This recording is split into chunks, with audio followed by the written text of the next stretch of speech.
Gospel according to St. John. But the souls of the righteous are in the hand of God, and no torment will ever touch them. In the eyes of the foolish, they seem to have died, and their departure was thought of to be an affliction, and they're going from us to be their destruction, but they are at peace. Those who trust in God will understand truth, and the faithful will abide with God in love, because grace and mercy are upon God's elect, and God watches over his holy ones. Psalms 46.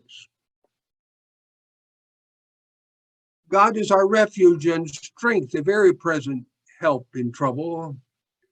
Therefore, we will not fear, though the earth should change, though the mountains shake in the heart of the sea, though its waters roar and foam, though the mountains tremble with its tumult. Selah. There is a river whose streams make glad the city of God, the holy habitation of the Most High, and God is in the midst of the city. It shall not be moved. God will help it when the morning dawns. The nations are in an uproar, the kingdoms totter. God utters God's voice, and the earth melts. The Lord of hosts is with us. The God of Jacob is our refuge. Selah. In the words of Jesus, no one has greater love than this, to lay down one's life for one's friends. May the words of our mouth, may the meditations of our hearts be pleasing in your sight, O God, our strength and our Redeemer. Amen. Now, Karl Barth is quoted as saying that pastors should write their sermons with the Holy Bible in one hand and the morning paper in the other hand. And I've tried to follow that advice over the many homilies that I've prepared in my ministry. I am honored to be invited to share some of my thoughts with you today. I hope you will find something of value in what I humbly offer. So let's look at these wonderful texts that have been assigned to us to consider on this Memorial Day Sunday. From the Wisdom of Solomon. Eternal evidence indicates that this book was composed in Greek by an unknown Hellenistic Jew, probably at Alexandria, Egypt, during the latter part of the BC, before Christ era. The author promises reward and immortality to the righteous and warns the wicked of judgment. It is not included in the Jewish Bible and was therefore not included in our Old Testament canon, although Roman Catholics and Anglicans include this in their canon of scriptures. Elsewhere in Christian scriptures, we have the promise of the martyr's crown theology. There's a story, therefore, that there in the first century when Christians were burned at the stake, that there were people that were caught up in the enthusiasm of the day and converted on the spot and rushed out into the arena to offer themselves to be burned as well. And the doctrine, therefore, of the baptism of fire came about to make up for the fact that those people had not been baptized with water. And so they had the martyr's crown in glory. Psalms 46 is a beautiful poetic expression of the prophet Isaiah's projection of a utopian afterlife awaiting the faithful. Tears shall be wiped away, ambiguities shall be resolved, violence shall forever cease, injustices will be righted, the lion shall lay down with the lamb, the faithful shall finally be at rest. The faithful one, St. John's text reminds us, is the one who lays down their life for a friend. And St. Paul expands on this and says that even though no greater love is to lay down one's life for a friend, God laid down his life for us, even though we were sinners. And that God died for us, even though we were not worthy of his dying. Many a preacher has been assigned the task of preaching some stranger into heaven. My uncle Norman Godsey was shot down over New Guinea during the Second World War. And great Aunt Margie was an ordained spiritualist medium and wrote a letter to Norman's mother, my Bible-believing, shouting holiness maternal grandmother, to report that Norman had appeared to her from the grave and requested that his mother come talk with Aunt Margie about his present condition. Grandma did not go see Aunt Margie. I've been requested to say some redeeming words about many a stranger. The undertaker was willing, you see, to slip me a few bucks for a comforting word. The story is told about someone that said, well, just say something nice. And he said the only thing he could think of was he sure could whistle. Memorial Sunday is many times a celebration of what we all hope to be true.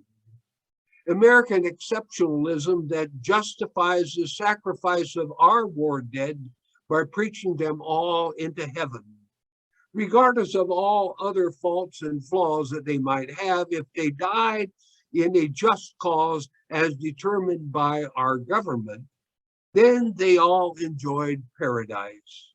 Streets of gold, the crystal river of life, a return to Eden. Maybe, just maybe, it is correct ending for us all. Or maybe it is whistling past the graveyard. Maybe their immortality is in our individual and collective memories. We remember them. My Uncle Norman Godsey, of blessed memory, paid the ultimate price for our national interest and was honored by his country, was honored by his family and by the community as a righteous person, even though he was not located and understood to be a righteous person in that little holiness community. The playfulness of our psalm reading is expressed in a performance noted, which are many times ignored. The Selah story. Whenever the psalm says Selah, it is an interlude. No one knows exactly what that is, and some Bible scholars have said that meant that as the priest was reading the psalm, they would interrupt the priest with music to play the music something. In the Gospel according to Matthew, we read an aphorism attributed to Jesus. Jesus is reported to have said, how many of you, if their child is hungry, will give them a stone instead of an egg or a snake instead of a fish?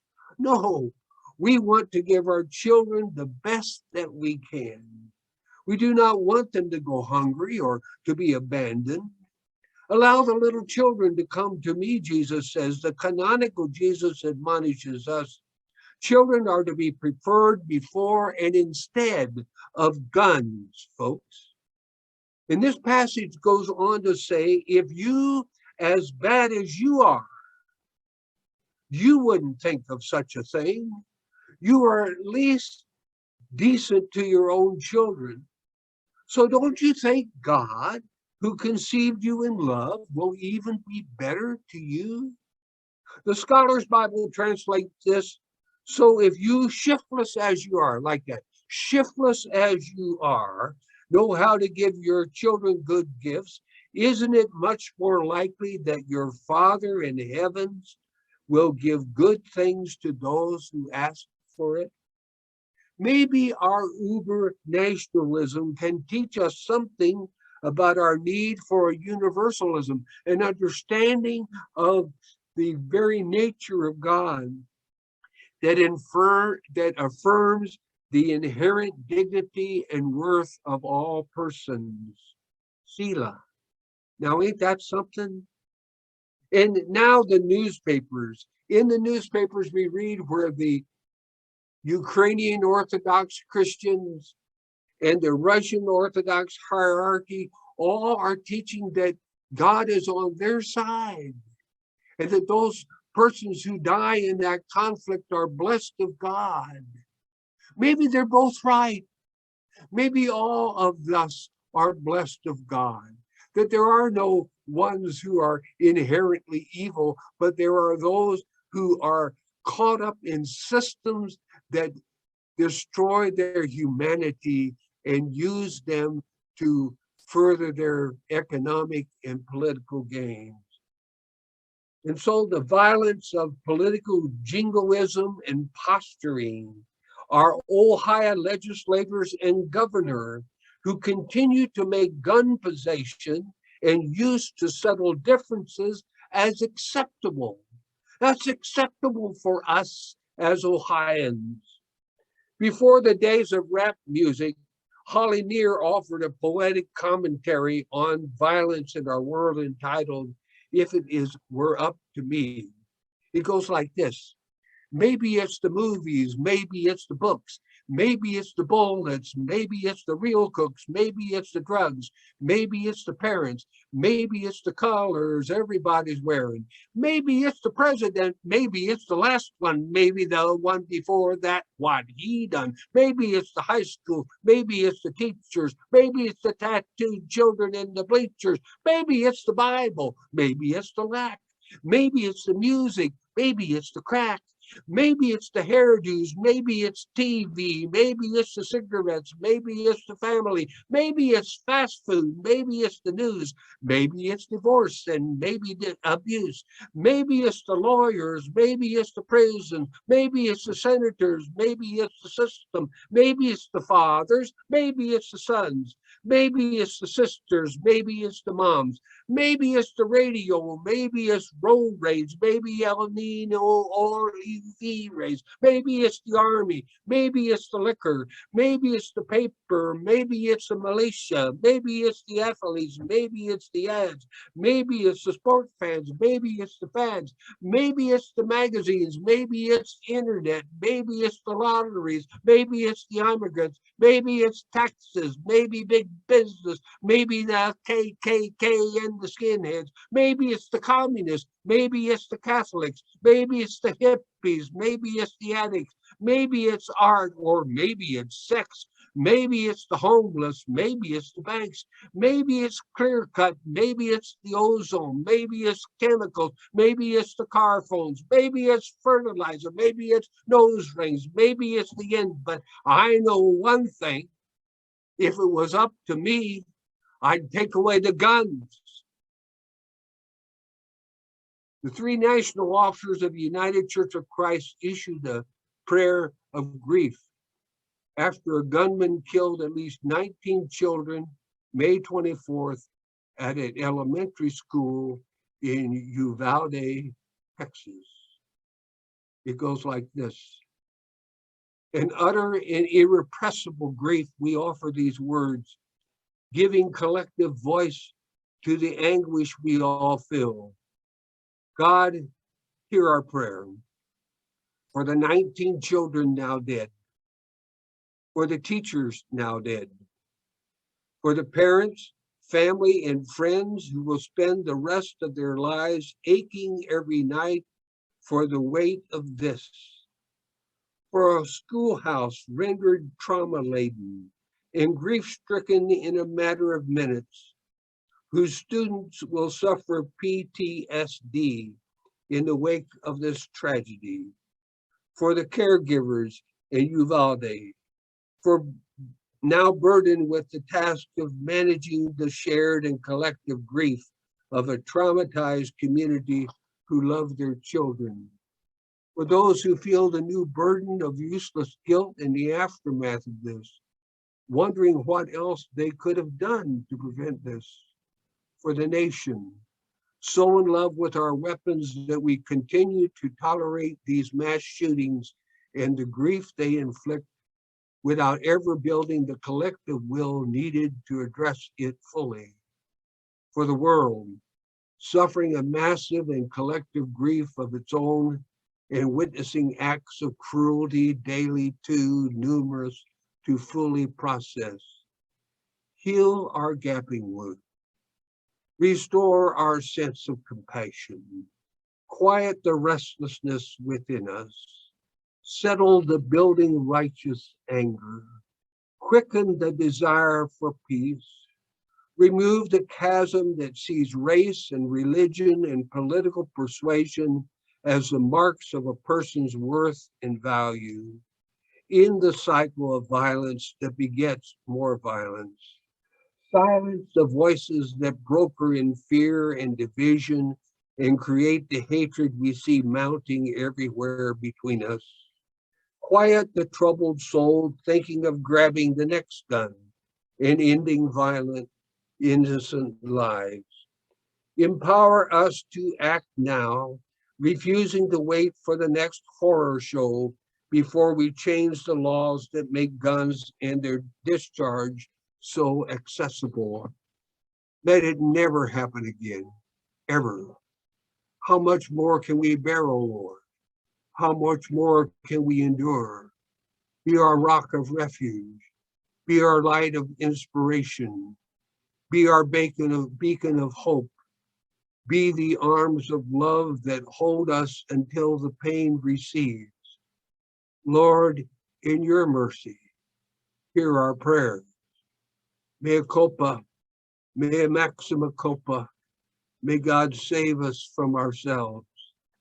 Amen.